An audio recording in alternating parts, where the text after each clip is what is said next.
मैं तो यहाँ पैदा हुआ, ये आदिलाबाद है। हाँ, और ये शायद सदियों से तपोभूमि रही है, क्योंकि यहाँ मठ बहुत थे। आदिलाबाद में बहुत मठ थे।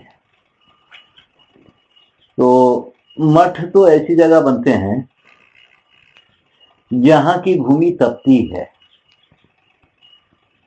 यहाँ गर्मियों में या किसी भी मौसम में नंगे पैर आदमी नहीं चल सकता है।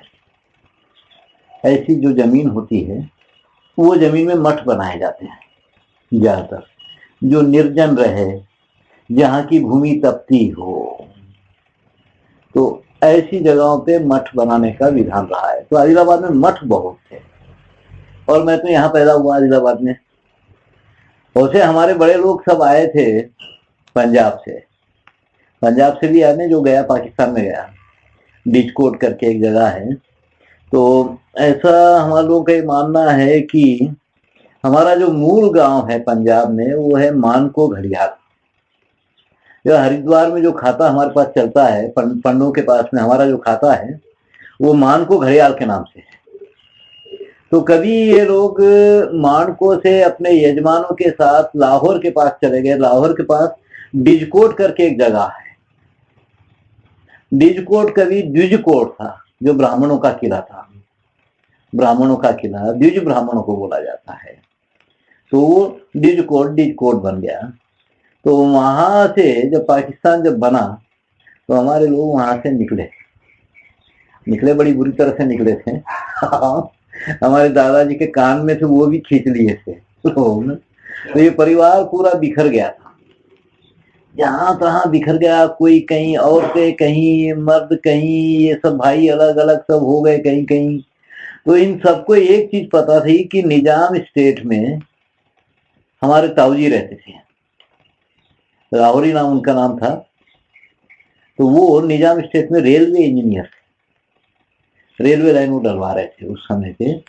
तो वो बहुत साल तक निजाम के वहां रहे, निजाम स्टेट में। तो डोर नकल में रहते थे, उनकी ड्यूटी डोर नकल में थी। तो ये सारा परिवार धीरे धीरे धीरे धीरे वहां इकट्ठा हुआ डोर नकल में। अब ये सुरक्षित जगह थी, तो जहां तहां से होते होते सारे लोग यहाँ पहुंच गए। पहुंचने के बाद तो ये आदिलाबाद की जो रेलवे लाइन थी, ये हमारे उतारा डलवाए थे। और यहाँ हवाई जहाज अड्डा है, एरोड्रम, विमान उतरने का है, वो भी उनकी देखरेख में बनाया गया था। उसके भी इंजीनियर वही थे।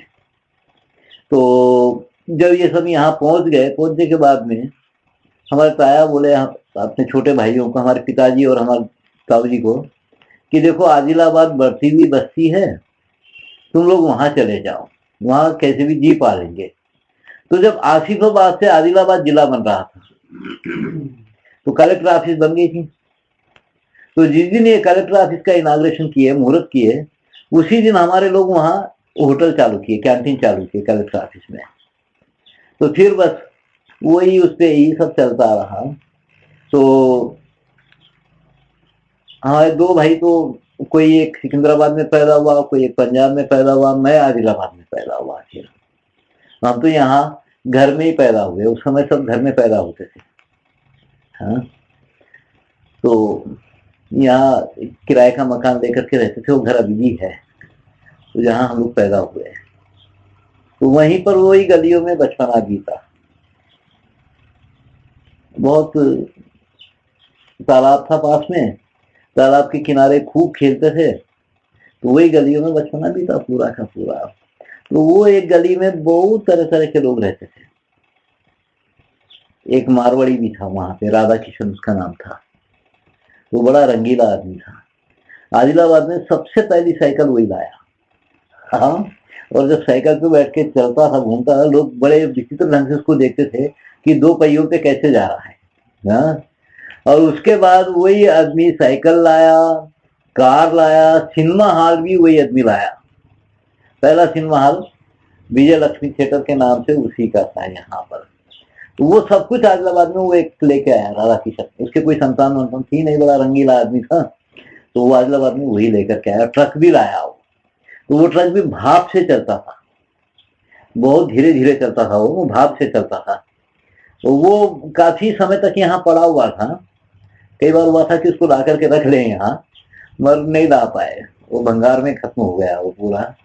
तो वो सब लेकर के आया। तो वहीं पर हम लोग बचपन में खूब मस्ती मारे खेलते थे। तो 2 मंजिला घर था, ऊपर के हिस्से में हम लोग रहते थे। तो एक बार एक ये जो शारदा चालू होते ना, बुरे कथा बोलने वाले, तो ये बुरे कथा बोलने वाले आए।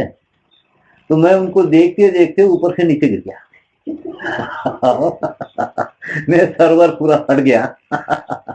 तो ऊपर से नीचे गिर गया, काफी चोट आई, मार लगी थी।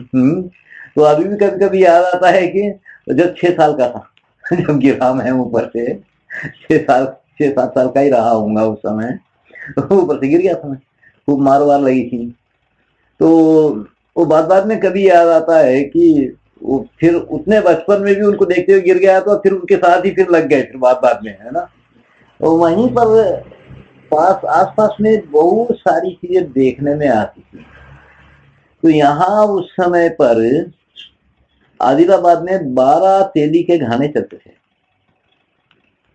तो हम लोग तेल निकालने भी जाते थे, तो घाने पर बैठते थे। तो थोड़ा सा तिल ये हो जाने के बाद वो तेली हम लोगों को वो तिल और गुड़ खाने को देता था। उसके घाने पे बैठ करके भैंसा चलाते थे, खूब घूमते थे। तो 12 तेली के घाने थे यहाँ, और बहुत रंगारे थे। उस समय लोग पगड़ी बांधते थे, पगड़ियों को रंगना है, कपड़ों को रंगने का काम ये सब चलता था। हम लोग भी कई बार रंगारों के पास कुछ रंगने के लिए जाते थे, कपड़ा वपड़ा।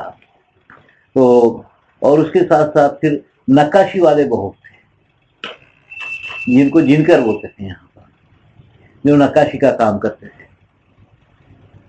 और फिर ये दूल्हे लोग, लद्दाख जिसको बोलते हैं, ये बहुत है। तो ये छोटी सी बस्ती में उस समय पे हर तरह का कारीगर था। ऐसा बाहर निकल करके आते तो बहुत कुछ जानकारी हो जाती है अपने को। हम तो खैर जाते थे कभी कभी कुछ भी करने कराने के लिए जाना ही पड़ता था। जैसे तेली के पास जाते थे, ऐसा और किसी के पास जाना है, नक्काशी वालों के पास जाना है, तो ये सब। तो उस समय पे छोटे थे हम लोग, तो एक स्कूल में डाले हमको पढ़ने के लिए। वो स्कूल खानगी स्कूल माना जाता था, अय्या वार्लबड़ी। तो कुछ वैष्णव लोग स्कूल चलाते थे उस समय, सरकारी स्कूल नहीं थे। कुछ वैष्णव लोग स्कूल चलाते थे, कुछ मौल साहब लोग स्कूल चलाते थे, मुल्ला मौलवियाँ भी स्कूल चलाते थे उर्दू का। और बाकी लोग ज्यादातर घरों में पढ़ भी लेते थे खूब सारा। तो वो वैष्णव के जो मकान, जो घर, ये स्कूल थे, वो बड़े विचित्र स्कूल थे। सुबह 4 बजे चालू होते थे वो स्कूल, सुबह 4 बजे। 4 साढ़े 4 को बच्चा भाग जाता था स्कूल को। कई बार तो मास्टर साहब अपनी गुदड़ी में सुला देते थे, नहीं इतना जल्दी आ गया क्या रे, चल सो जा गुदड़ी में, हाँ, सुला देते थे। तो फिर मास्टर साहब के साथ में चलना, फिर नाले के किनारे या तालाब के किनारे गए। मास्टर साहब जितनी देर तक झाड़ियों के पीछे बैठे हैं, उतनी देर तक सब बच्चे झाड़ियों के पीछे बैठना। फिर मास्टर साहब उठ करके एक पत्थर पे बैठ के मुंह धोते थे। जितनी देर तक वो मास्टर साहब मुंह धो रहे हैं, उतनी देर तक सब बच्चे मुंह धो रहे बैठ के। मुंह हाथ धोए, फिर हाथ मुंह एक धो करके कुछ गाते बजाते हुए आ गए पाठशाला में। घर ही उनका पाठशाला था। तो उसके पहले, जाने के पहले 2-4 लड़के रोज वहां रह जाते थे, जो गुरु पत्नी के साथ में छिनका डालना, रंगोली डालना, पानी भरना पीने का, सफाइयाँ वफाइयाँ ये सब करते थे। आए, प्रार्थना किए, और फिर घरों को जाके कुछ खा करके फिर चले स्कूल को। तो स्कूल में चले जाते थे फिर। तो वहाँ उस समय जो पढ़ाई होती थी, वहाँ घंटे घंटे में कोई सब्जेक्ट नहीं बदलता।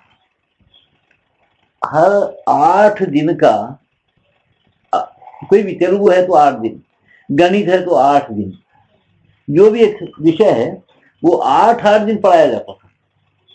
घंटे घंटे भर में नहीं बदलता था कोई सब्जेक्ट। 8 दिन लगातार चलते रहता था वही विषय। और उसकी कोई टाइमिंग विमिंग नहीं होती थी।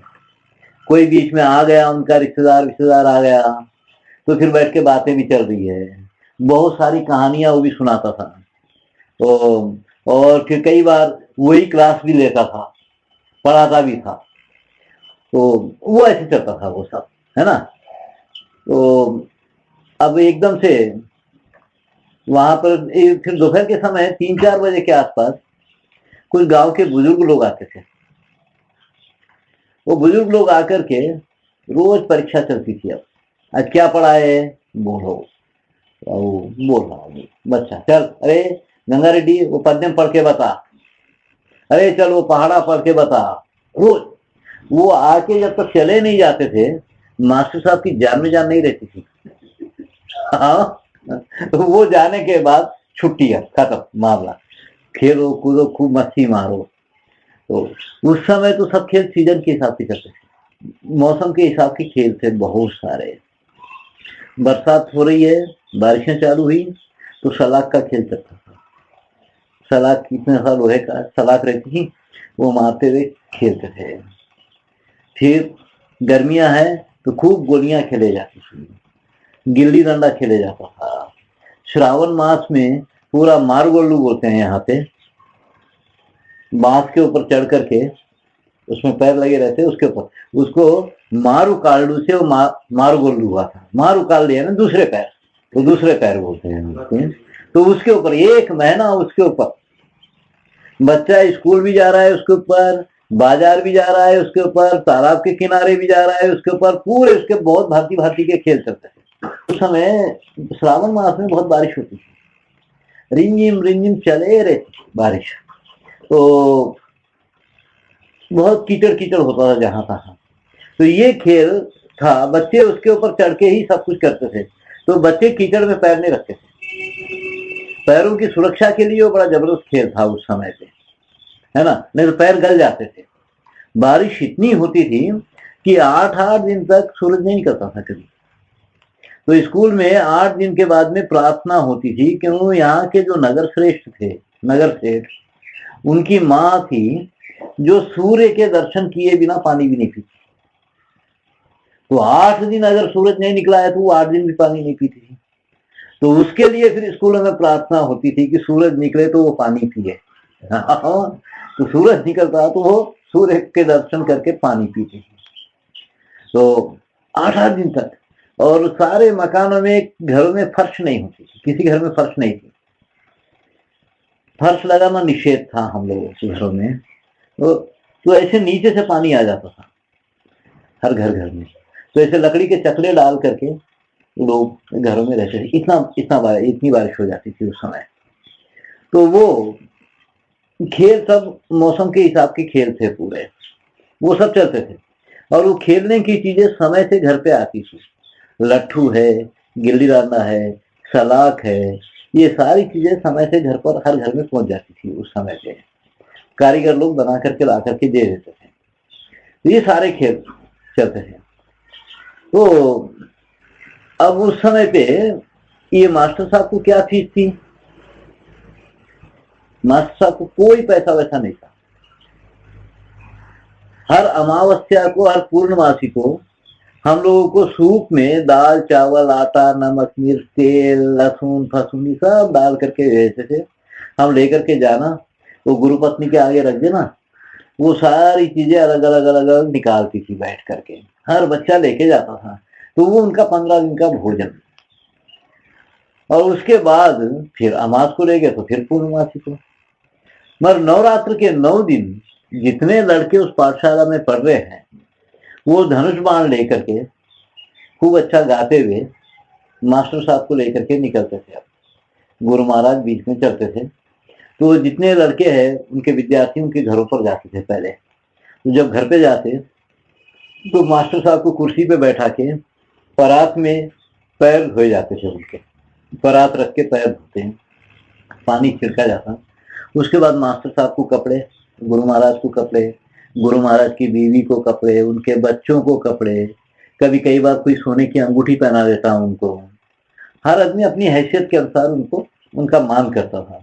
और फिर बड़े इससे हाथ जोड़ करके पूछ लेते थे कि इस साल तुम्हारे घर में क्या कार्यक्रम होने वाला है। तो जो बेटी की शादी है तो मेरी बेटी की शादी है, ठीक है, बेटी की शादी है ना, हम है, बस है। उसी टाइम पे तय हो जाता था कि कौन क्या कर देगा, खत्म, मास्टर साहब निश्चिंत हो जाते थे। तो इस तरह से ना वो चलता था। अमास और पूर्णमासी 2 ही दिन छुट्टी होती थी। तो हम लोग वो स्कूल में भी पढ़े, तीसरी तक वहां पढ़े। फिर यहाँ मराठी स्कूल में, मराठी स्कूल कुछ थोड़े बहुत चल रहे थे तो मराठी स्कूल में चले गए। फिर एक चौथी तक मराठी पढ़े। मराठी पढ़ने के बाद में फिर एक हिंदी स्कूल खुला है यहाँ पर, तो फिर हम लोग हिंदी स्कूल छोड़ करके हिंदी में चले गए। चौथी से फिर तीसरी में बैठ के जाके तो फिर हिंदी पढ़े, और हिंदी में 10वीं तक पढ़ा, 10वीं तक हिंदी पढ़ा, और उसके बाद फिर पढ़ाई नहीं पढ़े। ये तो जब तेलंगाना की गड़बड़ें चल रही थी करके पास हो गए, नहीं तो नहीं भी होते।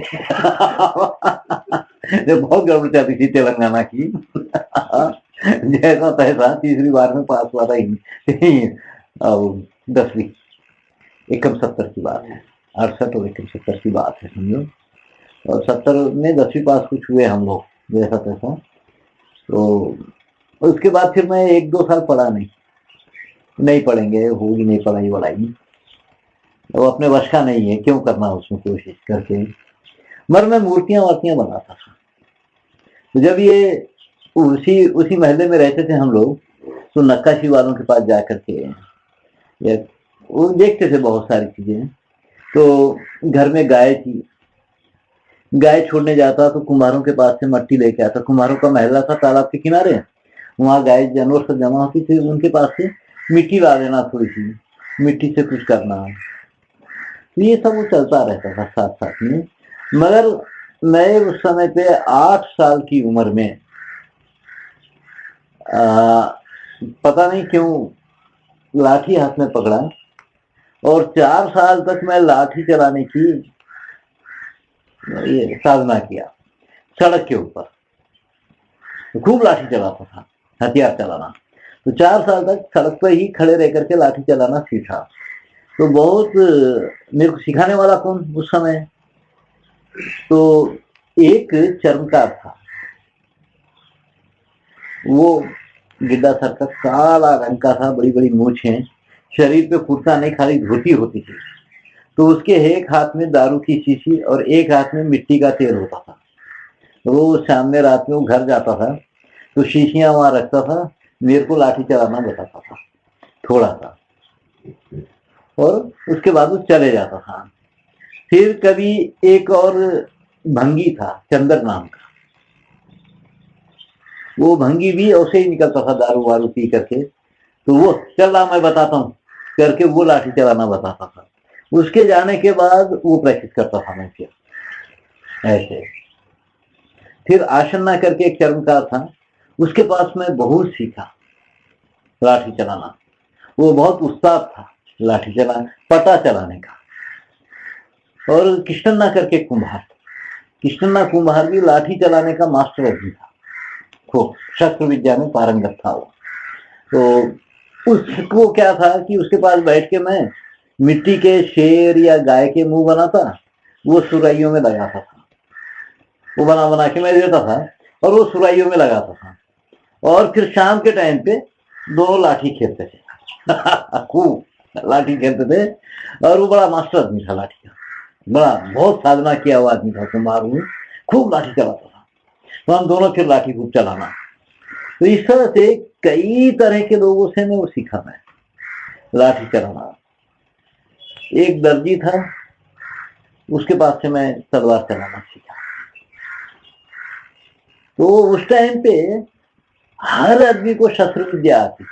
सड़क पे खड़े रह करके सीखा, और ये सड़क पे चलते चलते सिखाए मेरे को। ये सब सड़क पे चलते चलते सिखाए।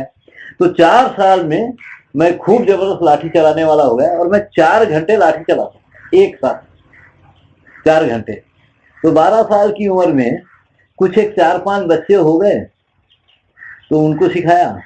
तो फिर ये एक एक के साथ में फिर हम लोग एक एक लड़का फिर 5-5 लोगों को सिखाया, तो 5 से 25 हो गए। तो इस नियम से 500 लोग हो गए थे हमारे पास। और उस टाइम पे ये था कि रोज एक नए आदमी से परिचित होने के बाद ही भोजन करना है, ये मेरा नियम था। कि रोज एक आदमी से, नए आदमी से परिचय करना है और उसके बाद भोजन करना है, ये नियम था मेरा। तो इस तरह से कुछ सालों में बहुत लोगों से परिचय हुआ। हाँ, रोज एक से नए आदमी से परिचय करना है ना, मिलता था कोई ना कोई, तो उसको फिर अखाड़े में भी लाना। अखाड़ा चालू हो गया था हमारा 12 साल की उम्र में, गुरु महाराज बन गया था। गुरु महाराज बन गया था तो हम लोग क्या करते थे कि अखाड़ा चलता था, मूर्तियां अपनी जगह चलती थी, अखाड़ा अपनी जगह था। तो वो जो सारा ग्रुप था 1 रुपया महीने का इकट्ठा करता था, हर लड़का 1 रुपया देता था, जिसमें से 50 पैसे व्यायाम वर्जिश का सामान, लाठी वाठी के लिए होता था, और 25 पैसे की बहुत अच्छी अच्छी किताबें इकट्ठा किए थे हम लोग उस समय। और फिर 25 पैसे रखा जाता था कि किसी को फीस की जरूरत पड़ जाए तो उसको देना है, किसी को किसी काम की जरूरत पड़ जाए तो उसके लिए वो देना है। इस तरह से हम लोगों का काफी एक अच्छा एक चीज चालू हो गया था पूरा का पूरा। और ये 12 साल की उम्र से लेके 22 साल की उम्र तक चला। 10 साल किया मैं ये काम पूरा, 10 साल। तो गर्मियों में हम लोग बहुत सारे कुएं साफ करते थे, इतना बड़ा ग्रुप था ना, बहुत कुएं साफ करना, कई कुएं खोद दिए। ये सारे लड़के मिलके एक नया कुआं खोदे।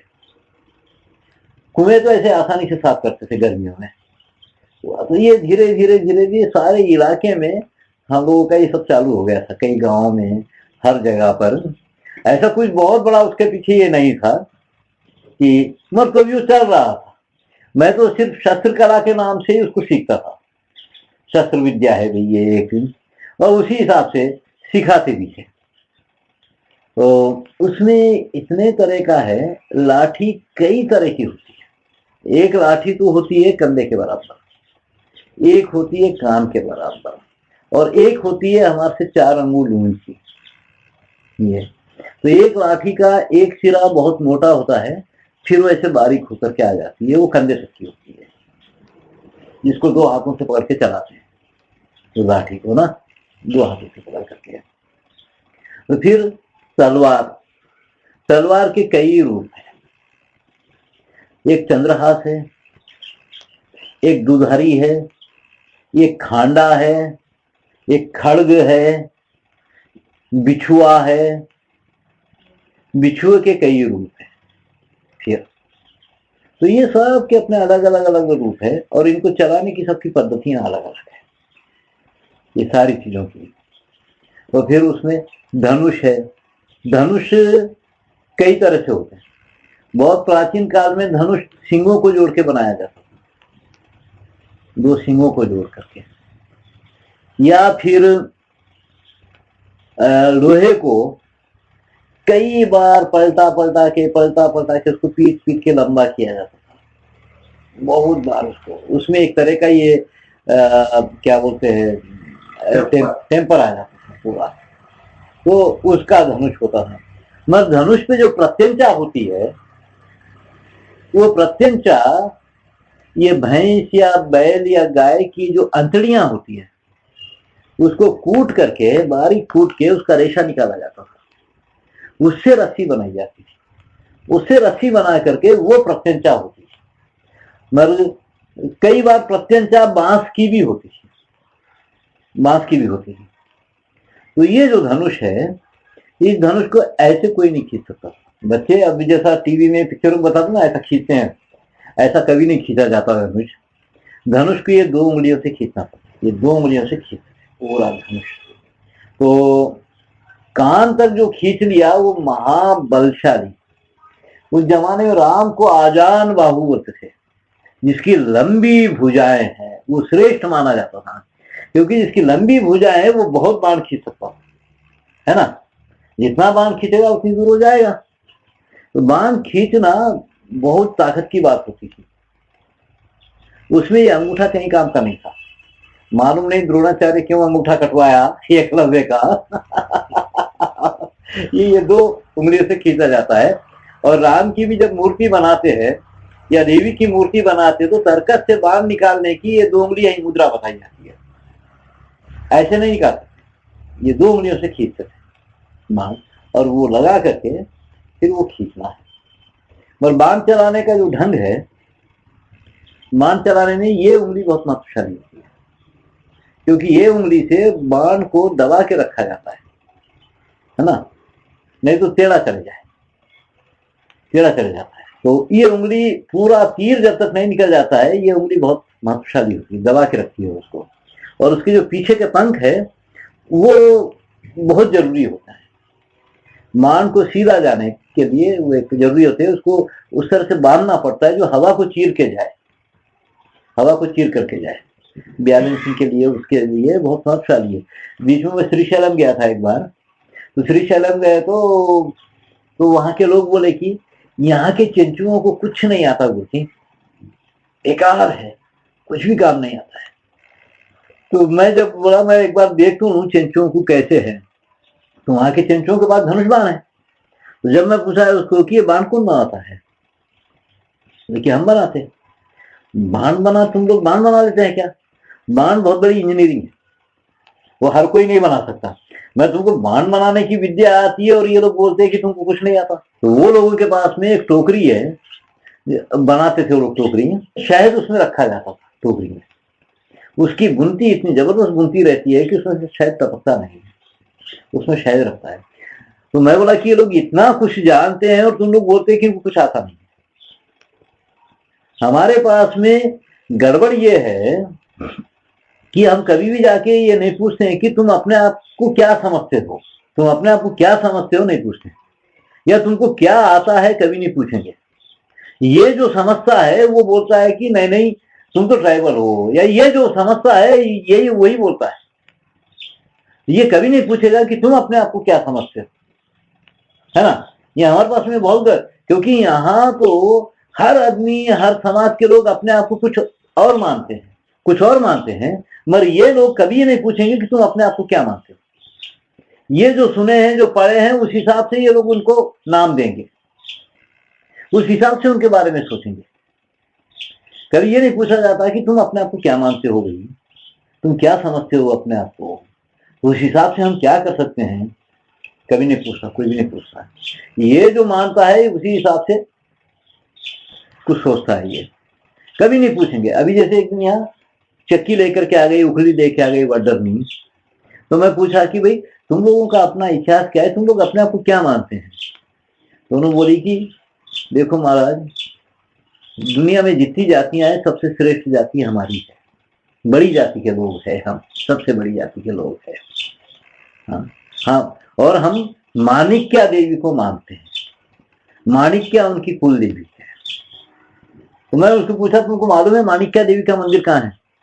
बोली वो हमको नहीं मालूम। तो ये जो माणिकगढ़ है वहां माणिक्या देवी का मंदिर है, जो ये वड्डरों की कुल देवी है, माणिक्या देवी। तो कई जगह तो ये माणिक्या के नाम से अपने महल्ले गांव बसा लेते हैं, माणिक्या नगर, माणिक्यापुर करके। और ये लोग अपने आप को बाल नागम्मा की संतान मानते हैं।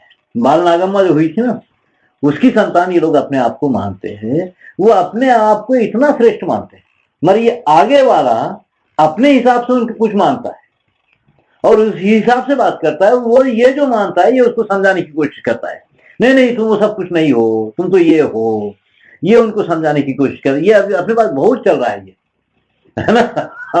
ये बहुत चल रहा है। यहाँ बड़ा अच्छा मथुरा समाज है, वो मथुरा समाज में वो ये शोषा जी के लड़के आ गए, मथुरा समाज आपस में बड़ा अच्छा जीता है।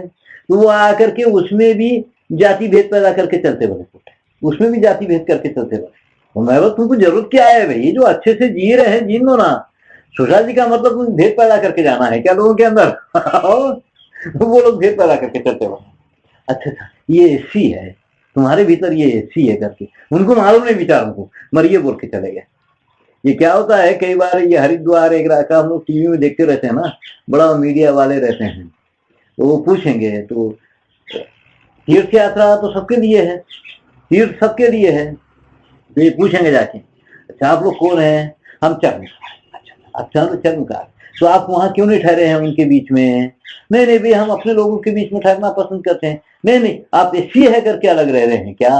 वो लोग अपने भीतर नहीं ऐसी ऐसी बातें करते हैं बेटे इनको जबरदस्ती याद दिला के जाएंगे या कुछ जोड़ के चलते बनेंगे, जबकि हर समाज अपने आप में जीना पसंद करता है ना, जहाँ उसके लोग रहते हैं बैठ जाता है।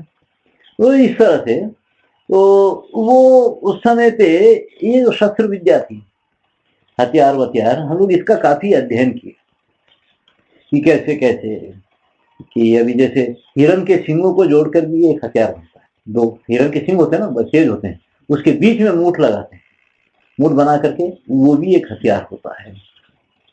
इस तरह के बहुत हथियार अपने पास में बने हुए हैं। और सिंघाड़ा, सिंघाड़ा जो होता है ना, पहले क्या करते थे, लोहे का सिंघाड़ा बनता था और उसको बहुत जहरीले पानी में डुबाया जाता था। कहीं भी फेंक दो सिंघाड़े का एक कांटा ऊपर रहता है, तो उस तरह का बनावट का होता था, लोहे का बनता था, कहीं भी फेंक दो तो एक ऊपर रहता था। तो ये जब लड़ाइयों के टाइम पर किले के चारों तरफ फेंक देते थे, ये घास में ही डाल दिए जाते थे, तो उसमें हाथी भी पैर नहीं रखता था डर के मारे, क्योंकि सुबह तो मर जाएगा आदमी, इतना जहरीला होता था वो। तो चारों तरफ वो फैला दिए जाते थे, किले के चारों तरफ बहुत दूर दूर तक उसको डाल देते थे। तो कोई आदमी चला या उसको लग गया तो मर जाएगा, तुरंत मर जाए, इतना जहरीला उसको बना के रखते थे, सिंघाड़ा जैसा। तो ये कहीं म्यूजियम में भी दिखाई नहीं देते हैं ये सारी चीजें, बहुत ज्यादा इकट्ठा कुछ किए नहीं, मगर ये सारी चीजें है। मैं कहीं एक म्यूजियम में देखा था ये सिंघाड़े को, महाराष्ट्र के, तो जो डाला जाता। तो ये सारी चीजों पे उस समय जरा उम्र छोटी थी तो भी काफी अध्ययन किए थे कि कैसे कैसे बनते हैं, क्या क्या होते हैं, ढाल कैसी बनती है। ढाल तो अहमदाबाद में बनती थी, घोड़े की जीन भी यहाँ बनती थी नक्काशी वालों के वहां। तो ढाल बनाने के अपने ढंग, ढाल में 4 कड़ियां लगी रहती है जिसमें रस्सी बांध करके उसको ऐसे पकड़ते हैं, ढाल का कई तरह की ढालें। तो ये सब ना उस समय का अध्ययन जैसा भी किए है पूरा, कि जो चीज कर रहे हैं। तो लाठियों को क्या करते थे हम लोग, खूब रोज तेल लगाते थे, तेल लगा के रात में दूध की कटोरी में उसको खड़ा किया जाता था, लाठी को दूध पिलाना है लाठी को दूध पिलाना है, तो वो मांस खींच लेता है ना मगर ये सारी चीजों से लाठी में लचक आती थी बहुत ज्यादा, वो मुड़ती थी मगर टूटती नहीं थी। ऐसा जब एक के ऊपर एक चोट भी पड़ती तो वो उड़ती थी, फटाक से लगते ही स्प्रिंग जैसा उड़ जाती थी लाठी। तो ये सब उस समय में खूब मजे से ये किए भी पूरा, और ये काम 10 साल किया मैं, बहुत अच्छी अच्छी किताबें बतावे सब इकट्ठा किए। 1972 में मेरे को हैदराबाद पढ़ने जाना पड़ा।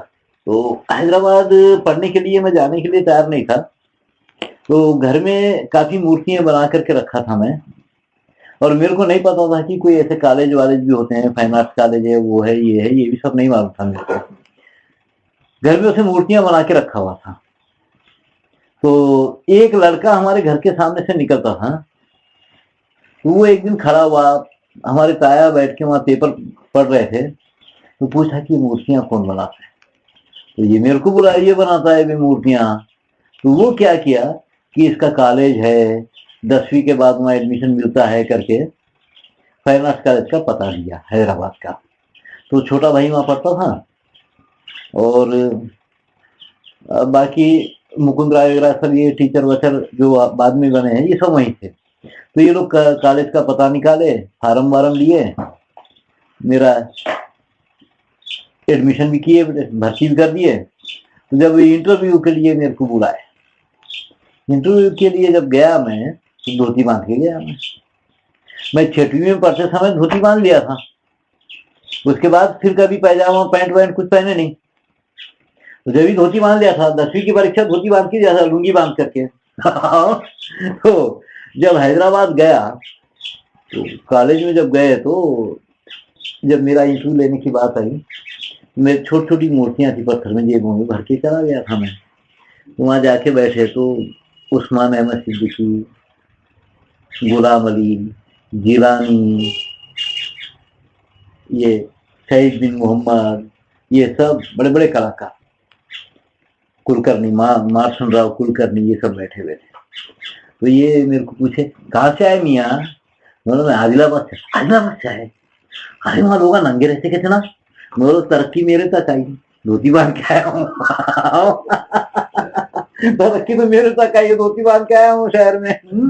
हाय शेर ऐसा घूमते कहते ना, बोला कुत्ते जैसा बांध भी लेते लोग शेरों को। ये कल्पना आदिलाबाद की उस समय पे। ऐसा यहाँ ऐसा करते रहते क्या लोग?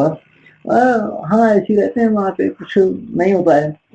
तो मेरे से पूछे कि क्या क्या कुछ बनाए, क्या करे, क्या तो ये सब मूर्तियां वार्तियां बताया, निकाल के देख के खुश हुए। तो इतने में कुछ खेलना वालना भी आता क्या? बोला हाँ सब खूब लाठी तलवार बल्लम बर्छा खूब चला लेता हूँ। अरे ये खेला नहीं मियाँ, कुछ फुटबॉल फुटबॉल क्रिकेट मुर्केट आता क्या? वो सब नहीं आता मेरे को। तो उसमें जो शहीद बिन मोहम्मद थे, तेरे को लाठी चलाना आता है? बोला मेरे को भी आता, अपन दोनों खेलेंगे। वो भी मास्टर आदमी थे लाठी चलाने के। तो मेरे को भी आता, अपन दोनों खेलेंगे बोलते हो। फिर बाद में बहुत खेले हम लोग साथ में। तो वो अब क्या है कि ये सब होने के बाद में वो ठीक है तुम आ जाओ, तुमको रख लेंगे। मगर वहां से वापिस आया, फिर जाने का मन नहीं था मेरा। क्या करने जाएंगे, क्या वहां जाएंगे तो ही कलाकार बनेंगे क्या? यूं क्यों करके, यहाँ इतना बड़ा अखाड़ा है, 8 आदमी हमेशा मेरे साथ चलते थे लाठियां लेकर के। उस समय पादुका पहनता था, यह चीज खड़ा हो पहनता था, पगड़ी बांधता था। उस समय अखाड़े में जाते तो पगड़ी बांधते थे, तो पादुका बांध, तो बड़ा अखाड़ा है और 8 आदमी मेरे साथ में लड़के चलते हैं लाठियां लेके। वो एक वैभव था वो। ये सब छोड़ के कहाँ जाएंगे पढ़ने के लिए? तो मेरा मन नहीं था, मगर उसमें भी कोई इतना बहुत बड़ा ये नहीं था कि इसको लेके कुछ करना है कराना है, ऐसा भी कुछ नहीं था कि संगठन बनाएंगे, ऐसा भी कोई चीज नहीं थी दिमाग में। ये तो क्षत्र विद्या है उतना ही। तो अब बहुत दिन तक काफी बेचैनी हो गई कि क्या किया जाए। तो एक दिन में एक कुम्हार के पास गया, जो मैं जिनसे मैं लाठी सीखा उनके पास गया। एम गट्टा बोखम बैठो सुनना, एम आइंदी करके बोला मैंने कि ऐसा मुंह लटका के बैठा, क्या हुआ तेरे को? मैं बोला कि देखो ऐसा था, कॉलेज में एडमिशन मिला है मेरे को, इंटरव्यू भी हो गया और वो लोग आओ करके बोल रहे हैं, तो मेरा मन नहीं है जाने का। वहां गए तो यही कलाकार बनेंगे क्या? तो वो बोला कि मैं तेरे से एक बात पूछूं? मैं पूछूं भाई, तुम्हारे घर में कोई मूर्तियां बनाता है क्या? तुम्हारे घर में तो कोई भी नहीं बनाता मूर्ति। अड़ोस पड़ोस में कोई बनाता है क्या मूर्ति? अड़ोस पड़ोस में भी कोई नहीं बनाता है। जब घर में कोई नहीं बनाता है, अड़ोस पड़ोस में कोई नहीं बनाता है, तुम क्यों बनाते हो? क्यों बनाते हो तुम? ये तो मेरे को नहीं मालूम कि मैं क्यों बनाता हूँ। बनाता जरूर हूँ बचपन से ही, क्यों बनाता हूँ ये तो नहीं मालूम है। उन्होंने बोला देख बच्चा, परमात्मा हर एक को एक विद्या देता है, हर एक के भीतर एक विद्या देता है, और उस विद्या के लिए 3 बार उसको मौका भी देता है। उस मौके को समझ के अगर उस दिशा में चल पड़े तो कुछ कर लेते, नहीं तो 3 बार मौका देने के बाद फिर नहीं देगा जिंदगी में कभी मौका। बेवकूफ को एक मौका दिया था, एक विद्या दिया था और उसके लिए एक मौका भी दिया था, बेवकूफ है करके वापिस खींच लेता है विद्या, है ना। इसलिए जब तुमको परमात्मा विद्या दिया है तो जा पढ़ ले करके बोला, है ना, सीख ले, पढ़ ले। तो उसकी बात सुन के मैं उसको प्रणाम किया और उसी दिन रात में फिर चला गया हैदराबाद। तो वहां जाकर के फिर वो लाइन पकड़ ली, हैदराबाद चले गए। तो अरविंद महर्षि अरविंदो की किताब वहां हाथ में लगी। तो किताब जब देखा तो उसमें भी पहला वाक्य वही लिखा हुआ था कि अपने आप को पहचानने का एक ये तरीका है कि तुम ये देखो कि सहज विद्या तुम्हारे भीतर क्या है। उस विद्या को लेकर के अगर तुम कर लेते हैं तो वो परमात्मा का ही कार्य है, क्योंकि ये विद्या तुम्हारे भीतर परमात्मा दिया है। तो मेरे को लगा कि ये कुम्हार की बात और अरविंदो की बात में कोई फर्क नहीं है ना। वही बात ये भी बताया मेरे को, वो इतनी बात ये भी बताया मेरे को। तो उसकी बात और इतने योगी बड़े योगी की बात में कोई फर्क नहीं था, दोनों एक ही बात थी। वहां से फिर आने के बाद अखाड़ा वखाड़ा खत्म कर दिया, 20-20 लोगों का एक एक ग्रुप बना दिया जो फिर गीता का पाठ करते थे। हर घर में हर इतवार को एक के घर में इकट्ठा होकर गीता का करना है और फिर गीता जयंती को सारे इकट्ठा होना है। तो वो बहुत साल तक इस तरह से चला। तो वो एक एक ग्रुप बहुत कुछ करता था उस समय पे। कई बच्चों के पढ़ाने की व्यवस्था करते थे, क्या क्या करते थे, काफी कुछ करते रहे। धीरे धीरे फिर वो भी बंद हो गया। इस तरह से ना फिर वो एक लाइन पकड़ा हुआ है। मगर हैदराबाद जाने के पहले पहले यहाँ पर मैं जो घूमा, अखाड़े की एक बहुत बड़ी सहूलत ये हो गई थी कि अखाड़े में बहुत लोगों से परिचय हुआ था ना, बहुत लोगों से परिचय हुआ था। तो ये सब बच्चे उस समय पढ़ करके सब नौकरियों पे चढ़े थे। तो ये इलाका जितना भी था, किसी भी गांव में चले जाओ कहीं ना कहीं मेरा एक चेला निकल के आ जाता था। कोई टीचर है, कोई क्लर्क है, कोई कुछ है, तो वहां जाके फिर व्यवस्था हो जाती थी। वहां जाके रहता था, बहुत कुछ देख लेता था। अखाड़े से ही एक फायदा रहा मेरे को खूब, ये इलाका देखने में बहुत बड़ी सहूलत थी क्योंकि हर जगह पे कोई ना कोई परिचित था। आवाजपुर में गया एक बार, वहां कोई था तो वहां चले जाते, मिल गया वो तो उसके वहां रह लिए, तो वो इलाका पूरा देखे। तो उस समय अखाड़ा वखाड़ा चलाते समय पे कई बार हम लोग, मैं साइकिल लेकर के 10वीं पास करके 2 साल खाली रहा मैं, है ना, तो खूब साइकिल लेकर के बाहर निकल जाते, कहीं ना कहीं कोई मिल ही जाता था। और वहां रह करके ये सब देखना है। तो एक बार मैं ये जितने भी इस इलाके में हेमाड़पंथी देवालय है, मंदिर, तो ये हेमाड़पंथी मंदिरों को देखने के लिए निकला मैं कि कितने बने हैं इस इलाके में। तो कोई 65 के आसपास में देखा, पैनगंगा के उस पार और इस पार, जो काफी गिरे पड़े हैं, टूटे हुए हैं, और ये सब जैन देवालय है, जैन देवालय। तो ये सारे देवालयों को देखा, इसका काफी लिखा भी मैं खूब कि कहाँ क्या क्या पढ़ के है, कैसा है, क्या नहीं है, ये उस समय नोट्स लिखता था मैं खूब। तो जाते जाते रास्ते में कुछ भी दिख जाए उसके बारे में जानकारी देते रहते थे, कुछ भी दिख जाए। कौवा काली उठा के गया, कोई आदमी बाजू में छकड़ा बैलगाड़ी चलाने वाला बोला, गुरुजी इस साल बहुत बारिश होने वाली है। मैं कैसा बोला, कौवा यहाँ से काली पकड़ा है, बीच में से पकड़ता तो सामान रहती है, और इस ओर से पकड़ता तो इतनी रहती बारिश, तो इस साल बहुत बारिश होगी है। तो ऐसे विश्वास बहुत। जाते जाते एक चिड़िया, एक पंछी नाले के किनारे अंडे देता है, तो वो अंडे जहां देता है उसको देख करके भी लोग बोलते थे कि बारिश कितनी होगी, और वो नाले के किनारे ही अंडे दे दिया तो बारिश बहुत कम होगी, और बहुत दूर दिया तो बारिश बहुत होगी। तो वो ऐसी जगह अंडे देता था कि बरसात में नाला भरने के बाद भी वहां तक पानी नहीं पहुंचना है, और पास में दे दिया तो इस साल आना सबको, क्योंकि नदी में पानी नहीं आएगा ज्यादा। और बहुत दूर ऊंची जगह पे कहीं अंडे दिया है तो हाँ इतना पानी इस बार होगा। ये पंछियों को काफी अच्छा ये प्रकृति का अंदाजा रहता है ना, उस हिसाब से वो अंडे देना, बच्चे देना, घोंसले बनाना, ये सब करते रहते हैं। पंछियों को देख करके भी हम लोग आज जलवायु का काफी अंदाजा लगा सकते हैं। तो वो लोग उस समय लगाते थे ये साल। तो ऐसी सारी चीजें बहुत देखा मैं। एक तो ये था कि मूर्तियों के लिए पत्थर खोदना रहता था, पत्थर के लिए भी बहुत घूमा, पत्थर के लिए भी जहां तहां साइकिल लेकर के घूमते रहते थे कि जहां भी पता चल जाए कि वहां पत्थर है तो वहां जाके देखो, वहां पत्थर है तो वहां जाकर के देखो। तो उस टाइम पे क्या था कि यहाँ एक मिठाई की दुकान थी राजस्थानियों की, वो मिठाई की दुकान पे रोज बैठता था मैं खूब। तो एक ठाकुर से परिचय था, हमारे साथ में पढ़ने वाला लड़का था बहादुर करके, उसका नाना वहां था, खूब बुजुर्ग आदमी, दाढ़ी बाड़ी वाला, फेटा वाटा बांध करके वहां में बैठता, बहुत बातें सुनता था उनकी। तो उस मिठाई की दुकान में जितने भी लोग आते हैं सबसे मैं बात करता था कि मूर्तियों का पत्थर कहाँ मिलता, क्या चीज कहाँ मिलती। तो वहां तो बहुत लोग आते थे गांव गांव से, तो उनसे बहुत जानकारी उनसे होती मिठाई की दुकान में बैठ के। और फिर यहाँ माना नरसिंह की दुकान है, वहां मैं बैठता था बहुत। तो वहां हर तरह की चीज मिलती है, जड़ी बूटियां सब मिलती है ना, वहां पे बहुत सारी जानकारियां होती थी। तो ऐसे कुछ अड्डे थे मेरे।